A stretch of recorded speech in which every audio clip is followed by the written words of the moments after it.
السلام علیکم ورحمۃ اللہ وبرکاتہ۔ بسم اللہ الرحمن الرحیم۔ اگر انسان اپنے رب پر بھروسہ رکھتا ہے تو اللہ سبحانہ تعالیٰ اس بھروسے کو کبھی ٹوٹنے نہیں دیتا۔ بے شک وہ 70 ماؤں سے زیادہ محبت کرنے والا ہے۔ نفرتوں کا جو بیج ہم بوتے ہیں، اس درخت کا سب سے کڑوا پھل خود ہمارے حصے میں آتا ہے۔ فجر، بہترین صبح وہی ہوتی ہے جو اللہ کے ذکر سے شروع کی جائے۔ خوف خدا ایک ایسا چراغ ہے جس میں نیکی اور بدی صاف نظر آتی ہے۔ جس کے سبھی دوست ہوں ان سے تعلق پر نظر ثانی کرو۔ اگر تم عظمت کی بلندیوں کو چھونا چاہتے ہو تو اپنے دل میں انسانیت کے لیے نفرت کی بجائے محبت پیدا کرو۔ فضول خرچی تباہ کر دیتی ہے جبکہ معانہ روئی سے مال بھی اضافہ ہوتا ہے۔ لوگوں کو ستایا ہوا مسجد گیا تاکہ اپنے رب سے ان ظلموں کی شکایت کرے، لیکن کیا دیکھتا ہے کہ یہ تو پہلی صفوں کے نمازی ہیں۔ مولا علیہ السلام نے فرمایا، قرآن کے بارے میں خدا سے ڈرتے رہنا، ایسا نہ ہو کہ دوسرے اس پر عمل کرنے میں تم پہ سبقت لے جائیں۔ ایک اچھی بات، تنہا انسان کو بھی یہ نہ سمجھو کہ انسان تنہا ہے، جبکہ جو انسان تنہا ہوا کرتا ہے اس کے ساتھ ایک اللہ ہوا کرتا ہے۔ انسان اپنی انگلیوں کا استعمال اپنی خامیوں کو گننے کے لیے کرے تو اسے دوسروں پر انگلیاں اٹھانے کا وقت ہی نہ ملے۔ آپ صلی اللہ علیہ وسلم نے فرمایا، جو حق پر ہونے کے باوجود جھگڑا نہیں کرتا تو اس کے لیے الہی جنت میں گھر کا ضامن ہو۔ لباس قیمتی ہو یا سستا، کردار کو نہیں چھپا سکتا۔ اپنے کردار کو اچھا کرو، ہر لباس میں اچھے لگو گے۔ بہترین صبح وہ ہے جو اللہ کے ذکر سے شروع کی جائے۔ آپ صلی اللہ علیہ وسلم سے فرمایا، جو حق پر ہونے کے باوجود جھگڑا نہیں کرتا میں اس کے لیے الہی جنت میں گھر کا ضامن ہوں۔ جب رب راضی ہونے لگتا ہے تو بندے کو اپنے عیبوں کا پتہ چلنا شروع ہو جاتا ہے اور یہی اس کے رحمت کی پہلی نشانی ہے۔ رازدار جتنا کم بناؤ گے دھوکہ بھی اتنا کم کھاؤ گے، کیونکہ آپ کی کمزوریاں ہی دشمن کو طاقتور بناتی ہے۔ نبی صلی اللہ علیہ وسلم نے فرمایا، بیوی بچوں پر خرچ کرنا بھی باعث ثواب ہے۔ لوگ کہتے ہیں کہ کوئی چھوڑ کر چلا جائے تو کوئی مر نہیں جاتا، انہیں بتاؤ جدائی موت سے زیادہ سخت ہے۔ جو لوگ آپ سے بغض یا حسد رکھتے ہیں ان سے نفرت نہ کریں، کیونکہ یہی اصل میں آپ کے فین ہیں جنہیں مکمل یقین ہے کہ آپ ان سے بہت بہتر ہیں۔ کسی کی نرمی کو اس کی کمزوری نہ سمجھو، اگر وہ سر جھکا کر چلتا ہے تو صرف خدا کے خوف سے۔ نصیحت وہ سچی بات ہے جسے ہم کبھی غور سے نہیں سنتے، اور غیبت وہ بدترین دھوکہ ہے جسے ہم پوری توجہ سے سنتے ہیں۔ ہمیشہ جوڑنے کی کوشش کیجیے، توڑنے کی نہیں۔ دنیا میں سوئی بن کر رہیے، قینچی بن کر نہیں، کیونکہ سوئی دو کو ایک کر دیتی ہے اور قینچی ایک کو دو کر دیتی ہے۔ تو نماز پڑھتا ہے اور تیرا دل دوسرے کاموں میں مصروف رہتا ہے، بھلا ایسی بے حضور نماز کو اللہ بے نیاز کہاں قبول کرتا ہے؟ کچھ نیکیاں ایسی بھی ہونی چاہیے جن کا اللہ کے سوا کوئی گواہ نہ ہو۔ حضرت علی رضی اللہ عنہ فرماتے ہیں، جب تم پر کوئی مشکل آئے تو کسی کا احسان نہ لو، کیونکہ مصیبت 4 دن کی ہوتی اور احسان زندگی بھر کا ہوتا ہے۔ غنی کون ہے؟ نبی کریم صلی اللہ علیہ وسلم نے فرمایا، امیری یہ نہیں ہے کہ سامان زیادہ ہو، بلکہ امیری یہ ہے کہ دل غنی ہو۔ دنیا منتقل ہونے والی فانی چیز ہے، یہ اگر تمہارے ہاتھوں میں باقی رہ بھی گئی تو تم اس کے لیے باقی نہ رہو گے۔ فرعون موسیٰ علیہ السلام کو قتل کرنے کے لیے تلاشتا پھرتا تھا، اللہ پاک نے اس کے گھر بھیج دیا کہ قتل کر کے دکھا، الٹا اس کو گھر رکھ کر پالنا پڑا۔ حضرت علی رضی اللہ عنہ نے فرمایا، جو ظلم کے ذریعے عزت چاہتا ہے اللہ اسے انصاف کے ذریعے ذلیل کرتا ہے۔ اپنے اخلاق کو پھول جیسا بنا لو اور کچھ نہیں تو پاس بیٹھنے والا خوشبو تو حاصل کرے۔ وقت، دولت، رشتے، یہ وہ چیزیں ہیں جو ہمیں مفت میں ملتی ہیں، مگر ان کی قیمت کا تب پتہ چلتا ہے جب یہ کہیں کھو جاتی ہیں۔ جس شخص نے 70,000 مرتبہ لا الہ الا اللہ پڑھا، اللہ پاک اس کی مغفرت فرمائے گا، اور جس کے لیے یہ پڑھا گیا اس کی بھی مغفرت فرما دے گا۔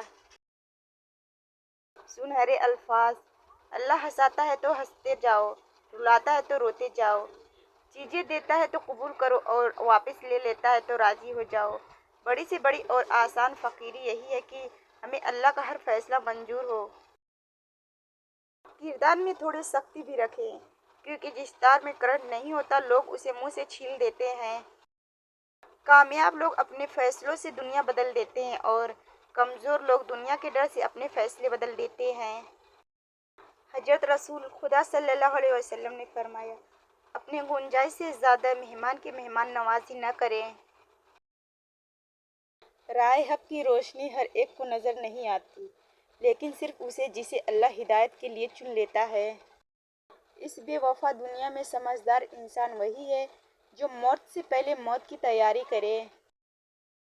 برا وقت ہمیشہ گزر جاتا ہے، چیزیں ٹھیک ہو جاتی ہیں، بس انسان کا ظرف آزمانا ہوتا ہے۔ اللہ نے رشتوں کو مضبوط رکھنے والی کڑیوں میں سب سے اہم کڑی اعتماد کی ہوتی ہے۔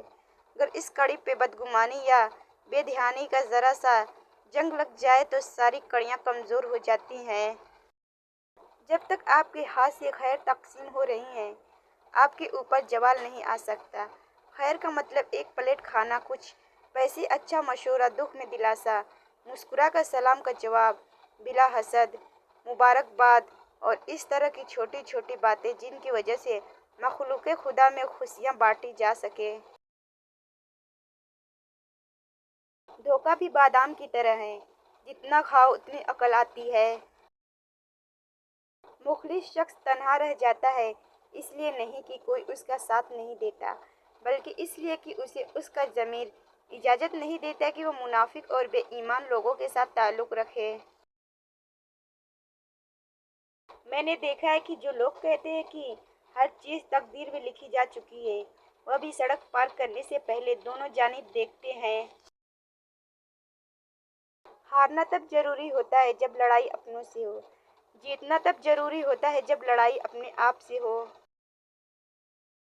ہم لوگ نیک بننا نہیں، صرف نیک دکھانا اور نیک کہلانا چاہتے ہیں، اور یہ منافق کا سب سے اعلیٰ درجہ ہے۔ فرمان مصطفیٰ صلی اللہ علیہ وسلم: میری امت کو قیامت کے دن اس طرح بلایا جائے گا کہ ان کی پیشانیاں اور ان کے پاؤں وضو کے آثار کی وجہ سے چمک رہے ہوں گے۔ خالق سے مضبوط تعلق اور مخلوق سے اچھا برتاؤ کامل ایمان کی علامت ہے۔ زندگی صرف کھانے پینے اور سونے جاگنے کا ہی نام نہیں، بلکہ دوسروں کے دلوں میں اور ان کی دعاؤں میں زندہ رہنے کا نام بھی زندگی ہے۔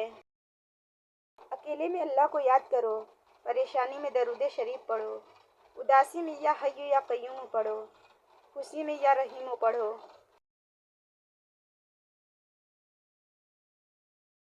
کوئی انسان کتنا ہی گنہگار کیوں نہ ہو، اللہ اس کے لیے دعا کا وسیلہ، توبہ کا راستہ اور رزق کا دروازہ کبھی بند نہیں کرتا۔ معاشرے کے بدترین لوگ وہ ہیں جو کمزوری کی غلطی پر شور مچاتے ہیں، طاقتور کی غلطی پر مجرمانہ خاموشی اختیار کر لیتے ہیں۔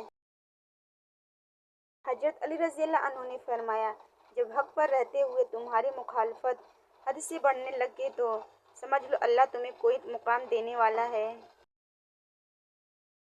حضرت علی رضی اللہ عنہ نے فرمایا، بچے کو جب کوئی تکلیف یا بیماری آتی ہے تو اللہ اس بچے کی بیماری کے بدلے بچے کی ماں کا گناہ معاف فرما دیتے ہیں۔ اولاد کی خاطر کسی کا حق نہ کھاؤ، اولاد قابل ہوئی تو خود بنا لے گی، اور نالائق ہوئی تو آپ کا بنا بنایا بھی ضائع کر دیں گی۔ ہم صبر کا صرف نام لیتے ہیں، اگر ہم میں حقیقی صبر ہوتا تو عدالتیں ویران، جیلیں سنسان، ہسپتال بیابان ہوتے، اور نمازی مسجدوں میں جگہ نہ ملنے کی وجہ سے پریشان ہوتے ہیں۔ عروج میں اگر نظریں نیچی اور لہجہ نرم ہو تو زوال میں تکلیف کم ہوتی ہے۔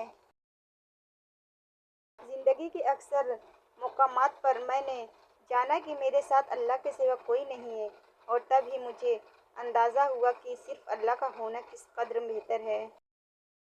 دل کسی سے اتنا بے خفا ہو جائے تو خاموش ہو جانا، لیکن بے ادبی نہ کرنا۔ حضرت علی رضی اللہ عنہ نے فرمایا، زندگی کے ہر موڑ پر صلح کرنا سیکھو، کیونکہ جھوٹا وہی ہے جس میں جان ہوتی ہے، اکڑنا تو مردوں کی پہچان ہوتی ہے۔ زلزلے سے جس طرح بھاگ کر لوگ گھروں اور دفتروں سے نکلتے ہیں، اسی طرح اگر اذان کی آواز سن کر نکلے تو زلزلے ہی نہ آئیں۔ انسان اپنی انگلیوں کا استعمال اپنی خامیوں کو گننے کے لیے کرے تو اسے دوسروں پر انگلیاں اٹھانے کا وقت ہی نہ ملے۔